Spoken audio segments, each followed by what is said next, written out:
بیا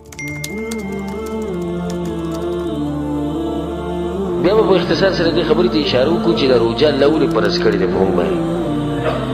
آیا الله دا غواړي چې د بندګان ستړي شي؟ ډوډۍ مه خورئ، اوبه مه څښئ، د ښځې سره کوروالی مه کوه، د حلالو شیانو نه الله موږ منع کړي وو. نه آیا الله دا غواړي چې موږ ستړي شو؟ د دې روجو دا مسله چې الله سبحانه وتعالی بیان کړې نو په آخره کې څه وایي؟ یرید الله بکم اليسر ولا یرید بکم العسر. الله خوښوي ستاسو دپاره اسانتیا او په تاسو باندې مشکل نه راولي. مسلې ته ګرانۍ نه. بیا ولې په موږ باندې روژه فرض کړې ده؟ په کې ډېر غټ حکمتونه چې څه نه څه انسانانو ته معلوم دي او ډېر حکمتونه به دي چې هغه صرف رب العالمین ته معلوم وي.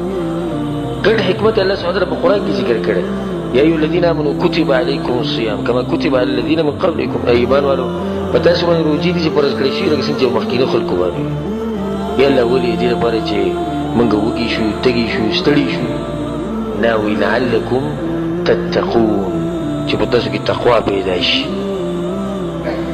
غټ حکمت به روژه کې دا دی، په انسان کې تقوا پیدا کوي. دا کوم سړی چې نفلي روژې نیسي، نفلي دا غبرې د هر سړی نیسي. خو دا مثال به په دې درکړم په نفلي باندې چې دا د ښه خبره واضح شي. کوم سړی چې نفلي روژې نیسي په دې کې به تقوا ډېروي. د روژې د انسان تقوا ډېروي. تقوا مطلب الله سبحانه وتعالی نه یره، د الله د عذاب او په خپل منځ کې دیوال وهل دې د تقوا وایي. د دې روژو د لاسه دغه دیوال جوړېږي. دویم حکمت په دې کې دا دی چې کوم سړی چې روژې نیسي نو دی به د الله د نعمتونو شکر وباسي. هغه څنګه د سحر نه د ماښامه پورې چې دی څه ونه خوري، څه ونه څکي، نو د نعمت قدر ورسره پیدا شي. چې ته وګوره دغه الله موږ ډېر غټ نعمتونه راکړي. صرف یو څو ګنټې موږ دغه نعمت استعمال نه کړو نو زموږ د حال دی چې جسم کمزوری شو، طبیعت مو خراب دی. نو دویم حکمت دا دی چې ته به د الله سبحانه وتعالی نعمتونو شکر بیا وباسې. دریم حکمت پکې دا دی چې کوم سړی چې روژې ډېرې نیسي نو دی حرام کار پرېښوده ده ته ډېر اساني. کوم سړی چې روژې ډېرې نیسي دی حرام کار ورته ووایي د فلانې کار حرام دی، د بس دی نږدې نه ورځي، دا ورته اساني. ولې ورته اساني؟ یو سړی روژه ونیسي حلال کار یې پرېښودی دی. څه یې پرېښودي؟ حلال. ډوډۍ خوراک حرام دی؟ اوبه څښل حرام نه دي؟ حرام حلال دی. چې د حلالو نه یو سړی ځان منع کوي د ده کې بیا یو طاقت پیدا شي نو بیا ځان د حرامو نه خو په اوله طریقې سره به ځان لرې ساتي. دریم حکمت دی. څلورم حکمت دا دی چې روژه موږ ته دا ښیي چې په شهوت باندې به څنګه غالبه کېږي. عام اوقاتو کې داسې ډېر خلک داسې چې په هغو باندې شهوت غالبه وي، خو په روژه کې داسې چې دا شهوت د انسان په کنټرول کې د دې د سهار د ماښام پورې ښځې ته نه نږدې کېږي، حرام څه ته نه ګوري، غلط څه کار نه کوي. نو دا یو تربیت روژه موږ له راکوي چې په شهوت باندې به غلبه څنګه حاصلوي. ذکر رسول صلی الله علیه حدیث کې وایي یا معشر الشباب من استطاع منکم الباءة فلیتزوج. ځوانانو څوک چې تاسو کې طاقت لري او وسي نو واده دې وکړي چې د سترګو حفاظت یې وشي او د عورت. ومن لم یستطع فعلیه بالصوم. او چې څوک نشي کولی نو روژې دې ونیسي فإنه له وجاء. نو دې ذکر رسول صلی دې ځوانانو ته د روژه ولې ښیي؟ ځکه چې روژې د لاسه انسان په شهوت باندې غالبه شي، د شهوت بیا په کنټرول کړي.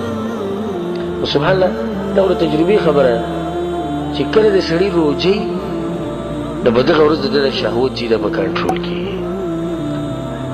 بل حکمت پکې دا دی چې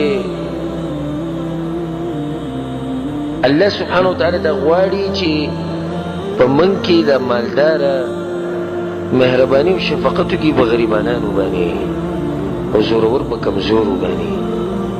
د روژې چې موږ ونیسو نو موږ ته پته ولګي د هغه خلکو د کومو خلکو په کورونو کې چې خوراک نشته، چې موږ خو د سهار د ماښامو پورې به بد حالې شوي وو. دا کوم خلک چې په میاشتو میاشتې صحیح نه خوړي دوی به سهاري. داسې خلک شته چې هغوی روژه نیسي په نیت باندې او ماته یې په نیت باندې. هغوی په خپله دا پروګرام لیدلی و چې یو شیخ ته سعودي عرب یو عالم ته ټلیفون راغی د افریقې د یو ملک نه، په د هغه نه تپوس کوي شیخ په نیت باندې روژه ماتېږي او نیوی کېږي او که نه؟ نو شیخ د مسله بیان کړ بیا وی چې شیخ دا مسله زمونږ ده چې کله ماښام بانګ ووایي نو موږ وایو چې روژه ماته شو او چې سهار بانګ ووایي نو موږ وایو چې موږ روژه ونیوه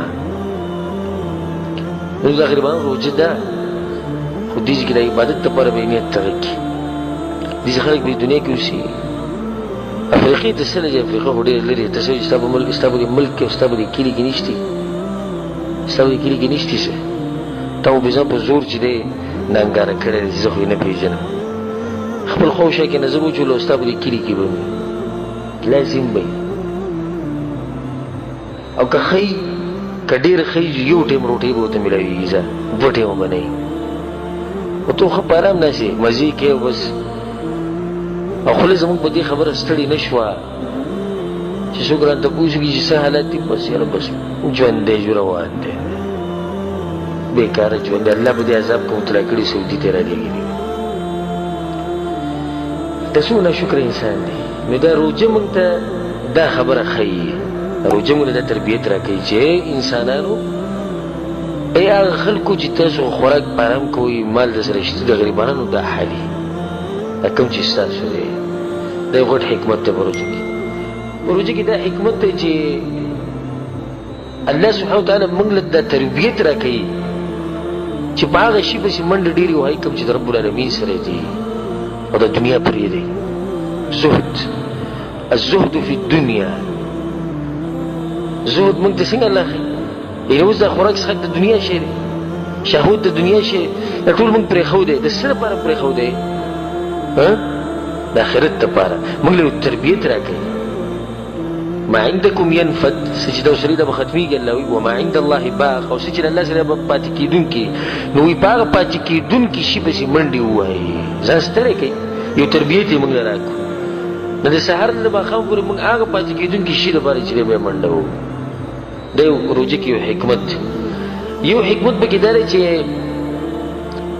الله سبحانه وتعالی تربیت کوي د دې انسانانو په صبر باندې د صبر دا ماده په موږ کې پیدا کوي کله که په تاسو باندې وایي سخته راشي نو بیا به صبر داسې کوئ لکه څنګه چې تاسو د سحر نه واله د ماښام پورې د دې هر څه نه ځان منع کړی دا یو صبر دی که نه هر څه ته د مخامخ پرتې ورته نږدې نه ورځي صبر دا شان دا یو ټریننګ دی د صبر دا روژه چې ده دا د صبر ټریننګ دی یو حکمت پکې دا هم دی چې الله سبحانه وتعالی موږ له تربیت راکوي چې ډېر عبادتونه به څنګه کوې روژه ونیسه پای کې قرآن وایه پای کې ذکر اذکار کوه پای کې درس و تدریس کوه پای کې منځونه کوه پای کې دواګانې کوه زکاتونه ورکوه صدقې ورکوه تراویح کوه تهجد کوه د 5 وخته منځونه په جومات کې کوه د جومات نه وختي موزه دا ټول عبادتونه په دې میاشت کې راجمع شي یو تربیت زموږ وشي چې ډېر عبادتونه خلک په دې طریقه کوي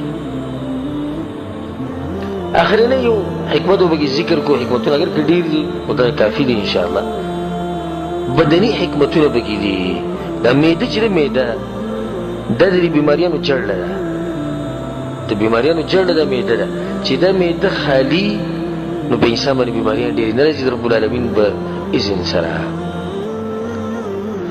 کوم سړی چې روژې نیسي دا نفلي روژې د ده بدن روغي بدن د ده روغي او که تاسو خیال کړی په دې روژه کې د یو میاشتې سړی روژې ونیسي د معدې سپکه غونته کې شي او هغه تکلیفونه هغه به داسې کم شي